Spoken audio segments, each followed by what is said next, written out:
Breaking news చూస్తున్నారు. కర్నూలులో దారుణం జరిగింది. ప్రాణం తీసింది ప్రేమ.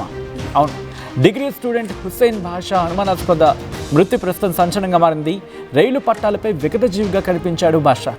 వారం రోజుల క్రితమే బాషాను తండ్రి ముందే దారుణంగా కొట్టారు ప్రియురాలి కుటుంబ సభ్యులు, ఇంకా చెప్పంటే ప్రియురాలి బంధువులు కూడా. బాషాను ప్రియురాలి బంధువులే చంపారంటున్నారు పేరెంట్స్. ప్రస్తుతం ఈ విషయం సంచలనంగా మారింది. బాషా మరణం పెను సంచలనంగా మారింది ఆ ప్రాంతంలో. కర్నూలులో దారుణం జరిగింది. ప్రాణం తీసింది ప్రేమ వ్యవహారం. డిగ్రీ స్టూడెంట్ హుస్సేన్ బాషా అనుమానాస్పద మృతి ప్రస్తుతం స్థానికంగా సంచలనంగా మారింది. రైలు పట్టాలపై విగతజీవిగా కనిపించాడు బాషా. వారం రోజుల క్రితమే బాషాను తండ్రి ముందే దారుణంగా కొట్టారు ప్రియురాలి బంధువులు. బాషాను ప్రియురాలి బంధువులే చంపారంటున్నారు బాషా పేరెంట్స్. ఈ కథను మిమ్మల్ని కాస్త కలవరపరచచ్చు. అయితే మిమ్మల్ని కలవరపడకు గురి చేయడం ఆర్టీవీ ఉద్దేశం కాదు, కానీ ఇటువంటి కథనాలు చూసినప్పుడు కాస్త కలవరపడే అవకాశం ఉంటుంది. కాబట్టి దీనికి సంబంధించి తగిన జాగ్రత్తలు తీసుకోవాలని ఆర్టీవీ సూచించడం జరుగుతోంది.